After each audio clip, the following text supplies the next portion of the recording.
Islamistična vojna proti psom se nadaljuje. In če vam ni mar za vaše otroke in vam ni mar za ženske v vaši skupnosti, vam je morda mar za vaše pse, ker si prizadevajo, da bi psi prenehali biti nekaj običajnega in sprejemljivega v zahodni družbi, saj je po islamu z njimi težava. Veljajo za haram. Poglejte ta znak. Prosimo, bodite vljudni do svojih muslimanskih sosedov. Veliko muslimanov živi na tem območju in psi veljajo v islamu za nečiste. Prosimo, imejte pse na povodcu in stran od muslimanov, ki živijo v tej. Zdaj žal ne prosijo ljudi le, naj bodo spoštljivi glede svojih psov. Aktivno napadajo ljudi, ki imajo pse. Mislim, poglejte to. Ni me briga. V redu, prosili smo vas, da vprašate. Odgovorite. Ni me briga, brcnil bom psa. Reče mu, spizdi, odpeljite ga. Vzemite hčer, dajte nogo čez. Na njen obraz. Kaj? Ja, vem. Brcni svojega psa in mu 10-krat reci, spizdi. V redu, vzela sem britanski prevod, prosim. Torej moraš iti. To je lepo. Mislim, da to precej dobro pojasni njihovo stališče o tem.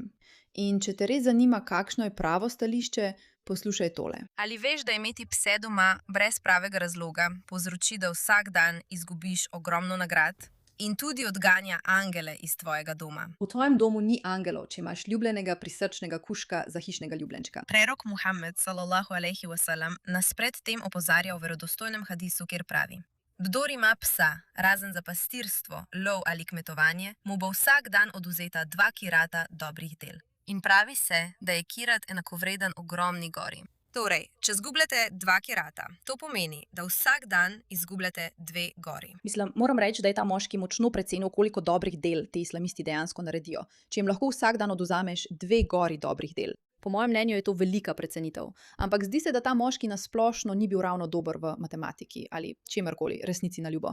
V tem političnem gibanju ni veliko intelektualne poštenosti ali doslednosti. Ampak to je razprava za drugič. In postane še huje.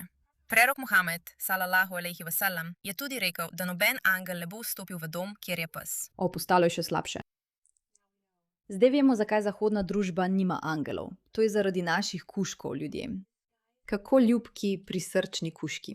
Zaradi njih nas angeli ne bodo obiskali. Predstavljajte si svoj dom, kjer molite, opravljate dua in prosite za blagoslove, pa se angeli izogibajo zaradi psa. Islam uči, da so te angeli malo čudni. Zdi se, da bi morali malo ponovno vrednotiti svoje prioritete. Kaj ne, dragi moji? Je biti prijazen do živali, a hkrati slediti navodilom. Če imate vi ali kdo, ki ga poznate, psa brez pravega razloga, dobro premislite. Da, res bi morali 2-krat premisliti, ker veste, da je to politično gibanje, ki vas želi prestrašiti in sajati strah. In poglejte, resnično verjamejo v to. Ampak tukaj je stvar. Običajni ljudje, ki imajo verska prepričanja, verjamejo, da bi morali svoje verska prepričanja zadržati zase. Ne bi smeli imeti psa. Težava tukaj je, da napadajo ljudi, ki imajo pse, ker imajo s tem resen problem. In brez skrbi, zahodnjaki zdaj to izkoriščajo, da izzivajo islamiste, ki se bojijo psov. Ampak k temu bomo prišli čez trenutek. Poslušajte to. Vendar pa. Ko so te borci prišli za svojimi psi, To je bila aktivna provokacija. Torej, kaj zdaj pravimo? Če se ti psi še enkrat približajo k nam, bomo to razumeli kot dejanje agresije in bomo te pse ubili. Uspavali jih bomo. Kako čudovito. Ali niso ti ljudje prijazni? Ampak glej, spet, problem tukaj ni samo v tem, da sovražijo pse, kar ti pove vse, kar moraš vedeti o njih. Ker zdravi, normalni, čudoviti ljudje ne sovražijo psov. Do ljudi, ki imajo pse, se dobesedno spravljajo kot del svoje invazijske taktike. In ker so psi zanje neprijetni, nihče ne bi smel imeti psov. In poglej, kako te policisti, ti sramotni policisti, to dejansko podpirajo. Sledi. Če ne poznate zgodbe, ki je postala izjemno viralna, je ta ženska sprehajala svojega psa blizu proislamskega, verjetno propalestinskega protesta. In policisti so bili tisti, ki so jo silili naj gre, ker so se bali, da bi se ji lahko kaj zgodilo, ker je sprehajala psa. In ona je rekla, to je moj, želim sprehajati svojega psa. Kaj? Samo poklicala sem, da povem, da nočem biti imenovana sredstvo. It's a control tactic, so you can't say or do anything. Absolutely. What do you mean, what? How pathetic are you? From the British, we love you. Shouting that. Oprostite, fantje, 2 od vas, prosim. 2 od vas, takoj. Kaj? Pravite Odhajal je je zaradi nacistska, pa je veliko lenuhinja. stvari, ki Zdaj je so policija rekli. aretirana. Še en star blok. Nimaš nič skupnega s tem, da si nacist. Imaš. Samo nočemo plačevati za to, da tam živiš. Pes ve. Ta video me vedno znova šokira. Videla sem ga že velikokrat in me vedno znova šokira. Resno, poglejte tega. Ta moški je samo sprehajal svojega psa.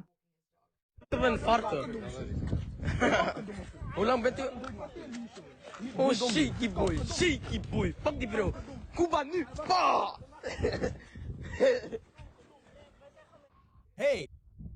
Hej, spet tukaj čakam, ojej, joj, kaj za ha. Do starega moškega, ki sprehaja psa, so dobesedno nasilni, če to ni jasno.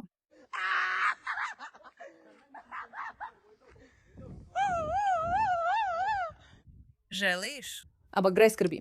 Zahod ne bo tiho klonil in ne namerava odpovedati se svojim ljubljenim psom. Poglej to prav.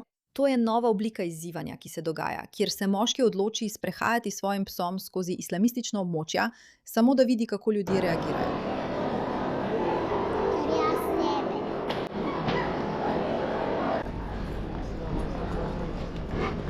Ljubim te.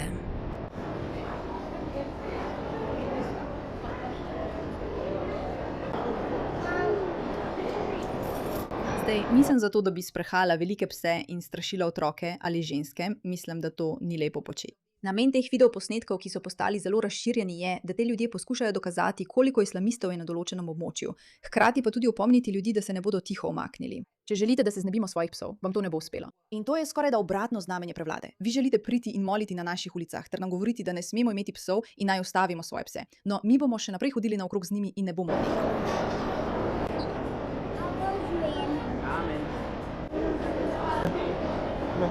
Amen.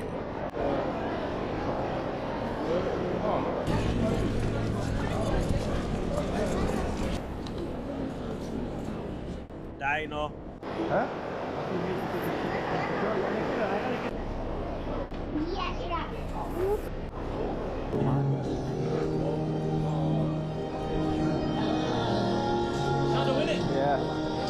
Reci živijo šalom. Nehal. Ja.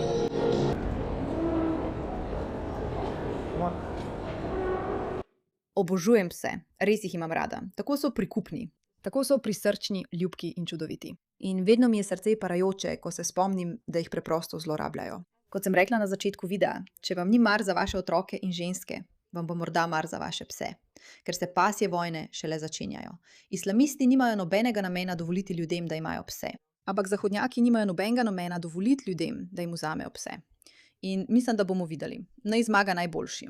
Hvala za vašo pozornost glede te zadeve.